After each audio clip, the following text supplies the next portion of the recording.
در پایتخت گرجستان بعد اعلان فوت سابق رهبر این کشور ادوارد شevardnadze خبرنگاران زیادی در نزد خانه او جمع شدند.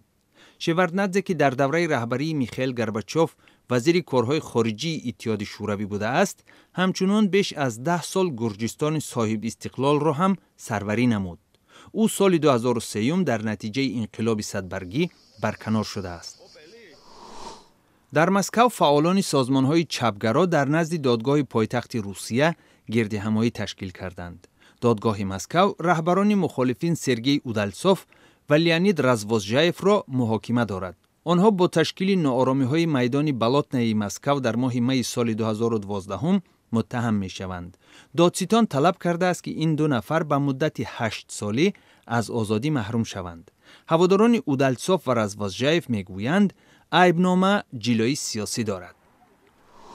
در پایتخت سربیا شهر بلگراد ساکنان شهر اوبرنوواتس گردهمایی اعتراضی تشکیل کردند. اعتراضگران اصرار می‌ورزند که بعد از آبخیزی ماه می آنها مثل دیگر مناطق این کشور از کمک بهره‌مند نبودند. اعتراضگران تقاضا دارند که صاحبان هر یکی از 6000 خانه ضرر دیده 2000 یورو کمک دریافت نماید. بر اثر باران و آبخیزی‌های ماه می کمش 50 ساکن سربیا فوتیده و هزارها نفر بیخانه و جای شده‌اند. در شهر پشاور پاکستان مرکز ثبت نام مهاجران داخلی افتتاح یافته است. با آغاز عملیات ارتش پاکستان در شمال وزیرستان، هزارها نفر به مناطق شمال و غرب پاکستان هجرت کردند. منصبداران پاکستانی میگویند سر از ماه ایون بیش از 600,000 نفر از شمال وزیرستان فرار کردند.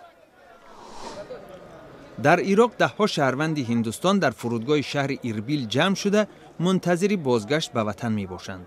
سفارت هندوستان با اشاره به جنگ‌های اخیر عراق و شهروندانش مشورت داده است که از این کشور بیرون شوند. بسیاری از شهروندان هندوستان در شمال عراق در مناطق تحت نظارت آشوبگران کار می کنند. در عراق بیش از 10,000 مردکار هندی ایفای وظیفه می کنند.